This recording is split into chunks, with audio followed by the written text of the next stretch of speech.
Hürmetli vatandaş, bugünkü leksiyalarımızı başlayımız. Leksiyada sizi ağacırız, Washington'da sözleyimiz. Bugünkü İslah 2025 yıl 3. ayının 13. günü vatandaş. Haftaga Perşembe. Bugünkü vaziyetimizden İsa Kazır. Bugünlerin gerilen de aralı. Siyasi partiyeler sayılımında Amerika Perez bir siyasi partiye oturgu çıktı. Bunu hesapta Amerika Koşmuş Ştatları Prezidenti Donald Trump'dan galbisi değişki buludu vatandaş. Bundan burun Panama'nı bilirsiniz. Panama kanalı asası cihetten Amerika'nın kolu kayıtıp geldiğini kandak resmiyetle oturdu gibi çıkmadı. Panama kanalı ve Panama portunu başkuruvatkan asildeki Hong Kong'luk ticaretçi Li Jiaqing naq pulni so'ngkisi qaçılab Panama'dan kaçıp gitti. Ya da şu iqtisodni yoki şu şirketlerini qo'g'dab turayotgan Jungo'nun Azadlık Armiyasi. Yani o'tgan yil 12 ayda Prezident Donald Trump tabriklagan. Masalan, Jungo'nun kahraman askerleri. Jungo'nun kahraman askerleri Panama kanununu qo'g'dab etibdi deb tabriklagan vatandaş. Bu bir kinoya yo'q hamda. Prezident Donald Trump'ning kinoyasi. Endi uning ahvoli qanday bo'ldi bu to'g'ri gap yo'q, biroq Panamadan Jungo şirketleri, Jungo korxonachilari, Jungo Kanada portini qo'g'dug'ichi va yoki ishlagichi yoki boshqaruvchi degan ashlarning hammasi qochdi. Yani Xitoy tilida "pao" deb olgan ekan, men qochdi deb oldim sizga vatandaş. Andi yana bir vaziyat, bu aşqishaq hal qilg'ich vaziyatdaysiz buni. Germaniya tibbiy fan olimlari tadqiqot e'lon qilib, tadqiqotning natijasi 2020 yil 3 oylarda butun dunyoga tarqalgan virus Jungo'nun Wuhan shahridagi tajribaxonadan qo'yib berilgan virus deb e'lon qildi vatandaş. Endi bu alomatdan endi. Şunun keyinli hozir Germaniya tadqiqot organlari ve belki bütün dünya desangiz bo'ldim hesapda Amerika Qo'shma Shtatlari bilan birlashib Jungo kompartiyasidan to'lab bilish. Mush yo'lga kirishdi degan xabar keldi bugun vatandaş. Ondan keyin yana bir vaziyat siz anlab bo'ldingiz, Filipinning sobiq prezidenti Taratma şu adamni hozir Gaga xalqaro sud qo'lga oldi. Uni insoniyatga qarshi jinoyat sodir qildi dedi. Endi bu kishi Jungo kompartiyasining do'sti edi. Reis Xi Jinpingning do'sti edi. Bu tarafni qo'yib turaylik. Osiyodan tunji qitim insoniyatga qarshi jinoyat sodir qilgan odamning qo'lga olinishi yoki prezidentning qo'lga olinishi. Enlikdeki nöbet tabii aldı Xi Jinping geldi desangiz mi bo'layli birdi vatandaş. O onun Filipinning prezidentining insoniyat qarshi jinoyat sodir qilishi zaharlik chekimlik chekuvchilarga qaratilgan bostirishni kengaytib o'tdi degan gap qo'y. Endi Xi Jinping bir millatni bir etnik guruh Amerika Qo'shma Shtatlarining Devlet İşler katibi Marco Rubio aytgandek bir xalq, bir etnik xalqni qirg'in qildi, genocide qildi. Shuning uchun Xi Jinping ham tegishli jazosini olishi kerak. Undan keyin qo'yib qo'ygan vaziyatimiz sizlarga tunugun Jungo xalq vakillar qurultayining boshlig'i Jeoloji tuyuqsiz g'oyib bo'ldi, keyin tuyuqsiz paydo bo'ldi degan mushu tuyuqsiz g'oyib bo'lish bilan tuyuqsiz paydo bo'lish. O'tirisida hozir to'liq ko'rilmaydigan yaqindan bir o'tirg'i chiqdi. Torbeti barati o'zi ko'rinib o'tirg'i chiqdi. Ismi Laulinus Tebeter deydigan bir kishi, asli Tayvanlik bo'lsa kerak. Tayban doğrusu nayta katta haberlerini, tarihi haberlerini oturgılıp çıkıvatıdı. Şu kişinin bugünkü talilice Cavlıcı tuyuksuz kesel oldu. Dedi birisi virüs yukumlandı dedi yokaldı. Yani tuyuksuz peyda oldu. Bir yerde iki yıl küç bağ dedi. Biri Xi Jinping hazırca koludaki hukuku bilen bu kişi kolga aldı. Yaki mırzıkamakka aldı. Bir gün yaki iki gün içinde. Sebebi biz başta etkandık bu kişi dedi ki yaki bu siyasi büro azası dedi ki reis Xi Jinping'e hakimiyetin çöş istifa ver dedi vatandaş. Onun kendi yani şu 20 saat içinde yüzden orada kayıtıp geldi. Avvalki yığından kurultayının yapılışına katlaşamadı. Yani bir yığın katlaştı aşkar oldu. Bir yerde değildi ki Reis Xi Jinping bu kişinin mırzıkamakı aldı. İkinci bir koç gelip bunu kutuldurdu. Şuna hazır cüngden kaydı iki taraf dehşetlik elişidiğen bir manzara barlık geldi dedi. Endi bunun rastı kançı, yalgını kançı, rastını kançılık eneklayımız, yalgını kançılık eneklayımız bu vakıa hazır terakki kılıvatı da vatandaş. Halk Vakiller Kurultayı'nın başlığı Cavlıcı'nın gayip buluşu ve tuyuksuz peyda buluşu degenler. Terakki kılıvatı da bugünkü vaziyetimiz manımı şu. Vatandaşım, endi sizlik söz deydiğin liksiyimiz nime desiniz? Liksiyelerimiz munda kurdu. Bu liksiyeler tünügün dedik. Suudi Arabistan'daki sohbet ahırlaştı. Ukrayna ile Amerika Koşmuş Ştatları'nın sohbet vekilleri. Amerika Koşmuş Ştatları Prezidenti Donald Trump'ın teşebbüsü veya teklifi boyunca 30 gün oruç tutuş kelişimi imzaladı. Bu destekli galba, tüncü galba dedik.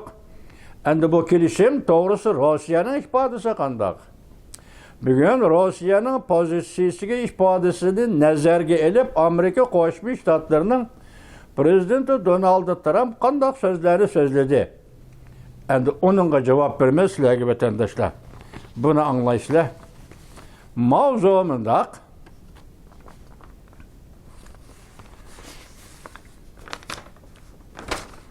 Üçüncü, dördüncü.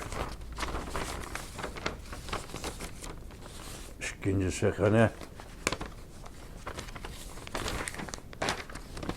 başında işin bademini geçirinler şu vatandaşım.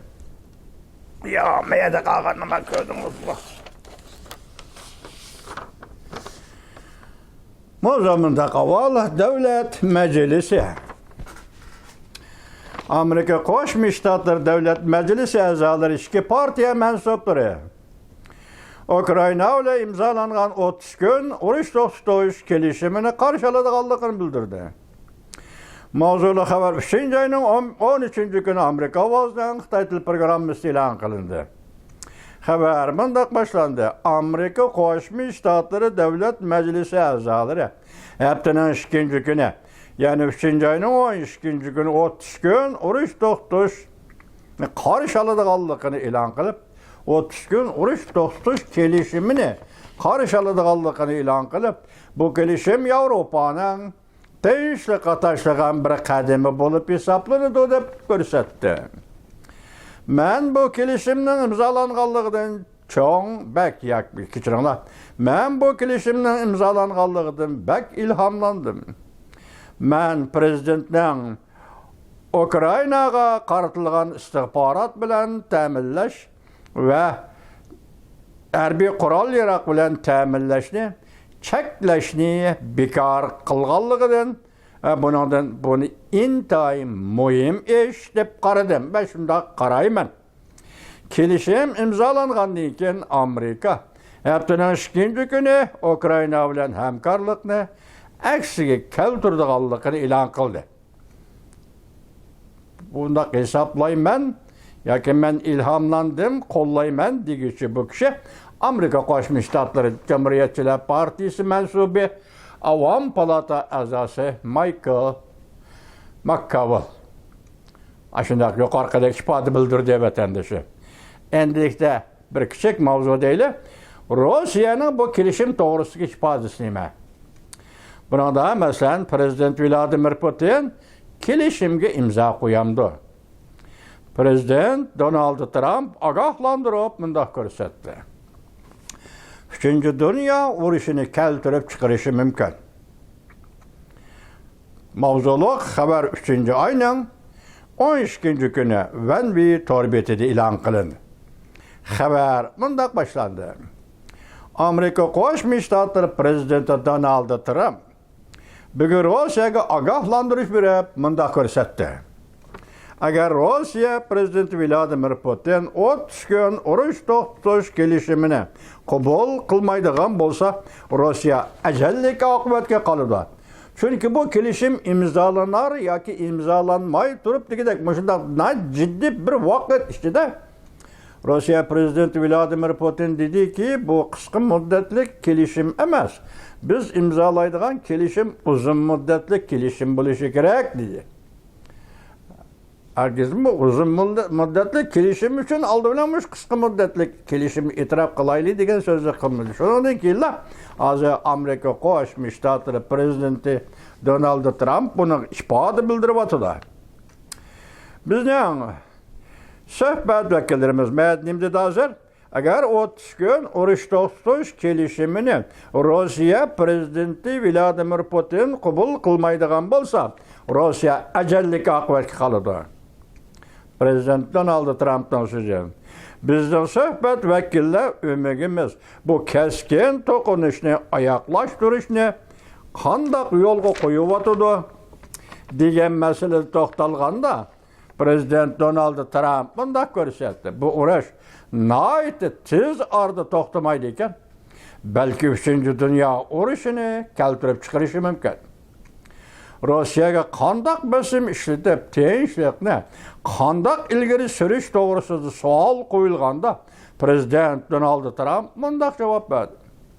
Ba'zi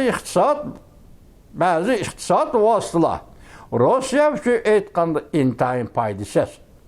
Iqtisodiy vositalarni qo'llanamiz, lekin bu Rossiya uchun aytganda intayin foydasiz. Çünkü hazır bir yerde faydasız degan sözde hazır Rossiyanın urush davridagi iqtisodining qanday iqtisod ekanligini, Rossiya jamiyatining iqtisod masalasi bilan qanday yashayotganligini bu yerda yoshirin ko'ngilda saqlab turib, dediki Prezident Donald Trump iqtisodiy vositalarni qo'llanish Rossiya uchun intayin foydasiz. Ben belki Rossiyaga pul muomala sohasida tadbir qo'llanishi mumkin. Bu texmi eg'iri vatandoshlar, ama pul muomala sohasi tadbir qilinish bu texmi eg'ir vosita bo'ladi. Bunda qilganda Rossiyaga intayin zo'r ziyon yetib keladi. Prezident Donald Trump ta'kidlab bunda ko'rsatdi. Men shunday qilishni xohlamayman, yana oxirida ko'rdi. Men shunday qilishni xohlamayman. Ham shunday tadbir qo'llanib, uni ko'rishni xohlamayman. Buni haqiqiy samimiy qiyofat deyishga bo'ladi vatandosh. Bana tinchlik kerak. Çünkü bana tinchlik kerak. Prezident Donald Trump so'zlayotdi. Prezident Donald Trump so'zni to'liqlab turib, yana mundaq ko'rsatdi.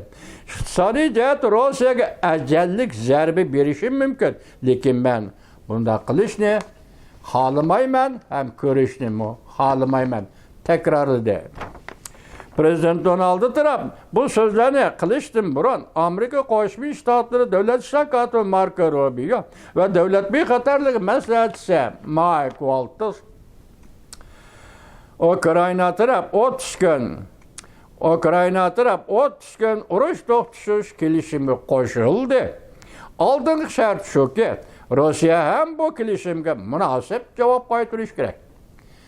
Ukraina bilan Saudiya Arabistonida o'tkazilgan suhbat oxirlashdi chiqiblar. Endi Rossiya tarafga signal berayotgan gap buningga Rossiya prezidenti ham Vladimir Putin ham inkas qaytarishi kerak, ifoda bildirishi kerak. Bundan bir qancha kun ilgari Prezident Donald Trump universal matbuotda Rossiyaga savdo embargosi yurgizamiz degan edi.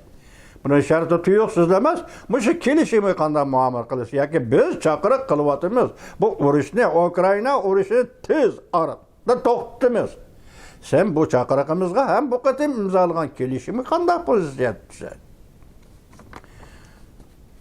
siyasi impor yürgüzmez degende. Bunda ifade bildiriş Rossiya qaratqan siyasatı zor özgürüş yüz bergelligini ko'rsatib beradi. Arlıqda yumshag'an-ku. Rossiya qaratqan pozitsiya prezidentning pozitsiyasi. Prezident Donald Trump'ning pozitsiyasi yumshag'an edi. Endilikda yani bir kechining ichida ma sebep bilan yani Ukraina kelishimi sebep bilan hozir pozitsiya yana qattiq bo'lib o'zgardi degan gap etandir. Bundan burun Prezident Vladimir Putinni aqlliq deb ta'riflagan.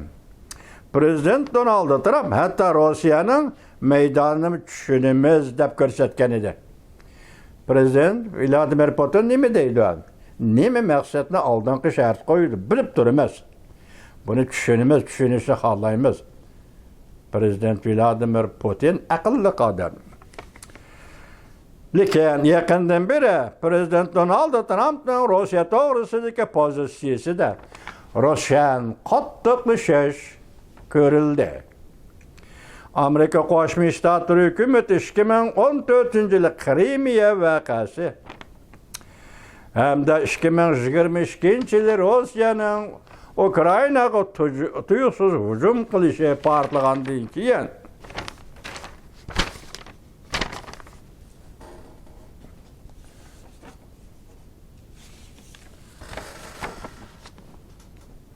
Rossiyaga iqtisodiy embargo yurgizdi. Bo'lib Krimiya voqeasiga Rossiyaga iqtisodiy embargo yurgizdi. Rossiyaning Ukraina, kechiringlar, Rossiyaning olgar mablag'ini va Rossiyaning xalqaro pul muomalasini to'nglatdi. Shu vaqtda Krimiya voqeasi yuz bergan. Bugun Prezident Donald Trump Rossiya qaratgan bosimni kuchaytirdi. Iqtisodiy vositalar orqali Prezident Vladimir Putinni urush to'xtatish kelishimiga imzo qo'yishga majburladi. Kuch, davlat kuchi, ko'ryapsizlar vatandosh. Rossiyani ham majburladi. Prezident Donald Trump oldimizda yetib keladigan suhbat deb tilga elib, ya'ni mundaq oshkorildi. Amerika Qo'shma Shtatlari alohida elchisi Steve Witkoff Moskvani ziyorat qilib, Moskva amaldorlari bilan maslahatlashdi. Yaqinda oldimizda bir qatimliq yig'inda Prezident Donald Trump bunday ko'rsatdi. Muavin prezidentni fikr qilishga, gap qilishga qatnashtirdi va taklif qildi. Bu yerda muavin prezident J.D. Vance bunday ko'rsatdi. Urush to'xtatishning ilgirilishi to'g'risida to'xtalganda muavin prezident Vance bunday qistirdi. Kelgusi bir necha kun ichida bizning vakillarimiz telefon orqali yoki yüz o'ltirib, Witkoff hozir Moskvaga mangdimi qandaq? Yüz o'ltirib Rossiyaning aloqador taraflari bilan suhbatlashdi. Xuddi Prezident Donald Trump ko'rsatgandek, biz navbatda foydali o'rinda turyapmiz. Ya'ni Amerika suhbat jarayonida deganimiz bo'yicha, aytganimiz bo'yicha hozir foydali o'rinda turyapmiz. O'z Ukraina urush to'xtatishga qo'shildi. Navbatdagi xalqaro masala Rossiya bu kelishimni qabul qilamdi yo'q degan masaladir. Prezident Vladimir Putin bu kelishimga amal qilamdi deb savol qo'yilganda endi Prezident Donald Trump bunday ko'rsatdi. Biz rasmiy holda Prezident Vladimir Putinga bu kelishim va Ukrainaning deganlarini yetkizgidak bo'lmadik yoki yetkizmadik taqa. Chunki biz amdala Ukrainaning qo'shilishiga erishdik. Suhbat endi oxirlashdi, vaqt yo'qda, orliqda vaqt yo'qda. Biz shunga bu suhbatning jarayonini taqa Rossiyaga yetkizmadik. Lekin biz tez arada natijaga erishimiz. Ba'zi yaxshi uchurlarga erishgandakmi bo'ldik. Lekin bu yaxshi xabarlar hech nimadan darak bermaydi deb ko'rsatdi. Amerika Qo'shma Shtatlari prezidenti Donald Trump. Yanada vaziyat intayin nozik. Har qanday vaqtda 3. Dünya urushi portlashi mumkin. Prezident Donald Trump oxirgi so'zini kuchaytirib va yoki to'liqlab turib yuqorida fikr qildi. Saudiya Arabistonda o'tkazilgan suhbatdan keyin Ukraina Amerika o'tirib qo'ygan 30 kun urush to'xtatish kelishimini rasmiy qabul qildi. Shuning bilan birga Amerika Ukrainaga harbiy yordam berish va istixborot ishlari bo'yicha yordam berishni asli keltirdi. Amaliyot bekor qilgan va endi asli keltirdi. Turgan dedi-ku, asli keltirdi. Davlat ishlar katibi Marko Rubio mundaq ko'rsatdi. Amdilikda belgilash huquqi Rossiyaning qo'lida. Nima deydi? Bu kelishimni qo'llamdi. Kelishim to'g'risi nima deydi? Qanday fikr qatnashtirdi yoki qabul qilamdi? Belgilash huquqi Rossiyaning qo'lida. Marko Rubio mundaq ko'rsatdi. Biz ularga Rossiyaga shunday deymizki, biz sizlarni mushu loyiha bilan ta'minladik. 30 kun urush to'xtatish loyihasi bilan biz sizlarni ta'minladik. Ukraina urush to'xtatish suhbati o'tkazishga qo'shildi. Endi gap Rossiya qo'shilamdi, qo'shilmamdi. Mushu yerda qilib qoldi. Yoki Rossiyaga bog'liq qoldili bu gap qilib qoldi. Buningdan buran Prezident Vladimir Putin bundaq ko'rsatgan edi. Men qisqa muddatlik urush to'xtatishni qabul qilmayman. Prezident Vladimir Putin. Bu fursatda Ukraina askar to'playdi va kelar qitimni to'qinishga tayyorlik qiladi. Demakchi bu 30 kun degan Ukrainaga berilgan fursat askar yana askar to'plab Ukraina yana Rossiyaga hujum qiladi deb ansirabdi-da bu Prezident Vladimir Putin. Urushga tayyorlik qiladi. Prezident Vladimir Putin yana mundaq ko'rsatdi. Agar navbatdagi vaziyatni hal qiladigan ish bo'lsa, biz biroqla uzun muddatli kelishim hosil qilishimiz mumkin. Hozir jiddiylik nuqtasida aytganda 30 kunlik kelishim bu to'g'ri tanlab olish. Sen hozirgacha to'xtatimiz, jiddiy urushni jiddiy pasaytimiz, ahvolni, vaziyatni jiddiy vaziyatda muqimlashtiramiz, azaytimiz deyotgan mush ahvolda sen daha aktiv ovoz qo'shmaganda biz avval birinchi qatimda haqiqatan 30 kunni bir muhlat, bir vaqt qilib belgilab turib, undan keyin uzun musofalar yoki abadiylik tinchlik o'rnatish kelishimini imzolasak bo'ladi deb o'ylaganligi Amerika Qo'shma Shtatlari vakillari umigining hozir buni ifoda bildirayotgan Prezident Vladimir Putin uzun muddatlik kelishim imzolayman, qisqa muddatlik imzolamayman dedi. Endi bu nima o'yladi bu odam, buni bilgilolmaydi vatandosh. Uzun muddatlik tinchlik kerak, uzun muddatlikka to'g'rilab kelishim imzolayman Prezident Vladimir Putin. Garchi shundoq bo'lsa-mu, Prezident Donald Trumpning qattiq maydoni Rossiyani diplomatik qiyinchilikka tushirib qo'ydi. Qiyin diplomatiya chambiriga kirgizib qo'ydi Rossiya Federatsiyasini.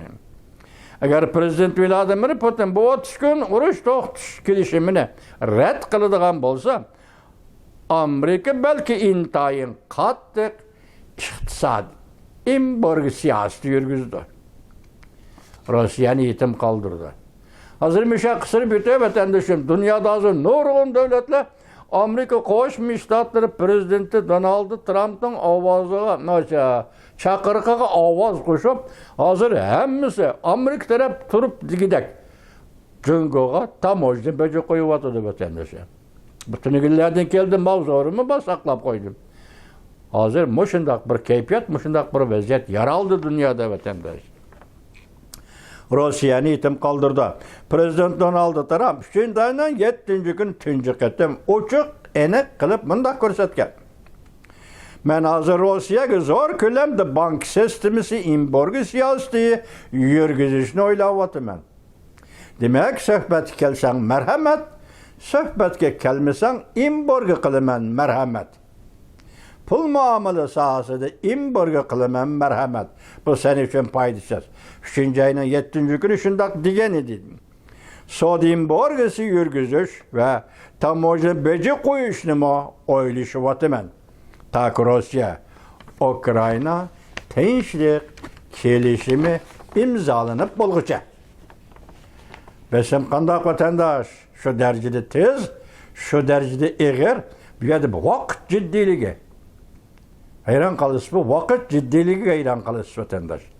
Prezident Donald Trump bivas Ukrayna Rusya iki devletke qarıtı hep bunda görsetti. Hazırdan başlap söhbet üstülüge oturunla. Ondak bolmaydıyken keçke kalısıyla öndeş. Amerika Qo'shma Shtatlar Prezidenti Donald Trump Rusya hükümetiga ve Ukrayna hükümeti qartib shundoq dediki, hozir ikki qatim juma, hozirdan boshlab suhbat ustiliga o'ltiringlar. Agar o'ltirmaydi ekansizlar, kechga qolasizlar. O'xshashli bir vaqtda Rossiya bilan Ukrayna o'tirishda urush davomlashyapti. Rusya adamsız aeroplan bile Ukrayna şehirleriga hücum kılıvatıdı. Ukrayna hem söhbet başlanıştan bir neçe saat ilgiri Moskvaga zor miktarda adamsız aeroplan bile hücum kıldı. Prezident Donald Trump Aksaray'a kirgendiğin keyin tunji qitim Amerika Rusya istihbarat idoraları telefon orqali so'zlashib kelishim hosil qildi. Yana bir xabar. 1. ayning 20. kuni Prezident Donald Trump Aksaray'a kirdi. Shundan keyin Rusya istihbarat idorasi. Buni KGB deydi, hozir boshqa bir atalish bor-ku vatandosh. Rusya istihbarat idorasi, Amerika Qo'shma Shtatlari istihbarat idorasiga yangi tayinlangan amaldor John Ratcliffe. Bular telefon orqali so'zlashib, suhbatlashib, o'tirib qo'ygan konkret masala, siz bizga aniq bo'lgan masala. Birinchisi, xato tushunishdan saqlanaylik, xato hukm qilishdan saqlanaylik. Davomli uchrashib turaylik. Siz bu noktada Amerika Qo'shma Shtatlari bilan Rossiya Federatsiyasining munosabatining qaysi darajaga yetganligini va qaysi darajada qo'yiqlashganligini ko'rib olaysiz vatandosh. Amerika CIA, Pyongyang Çinbavcı, Rossiya hükümeti hem shundoq istihbarat idorasi.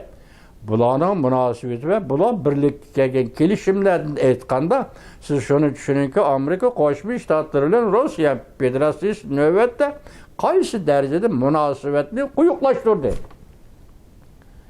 Gap mana bu yerda vatandoshlar.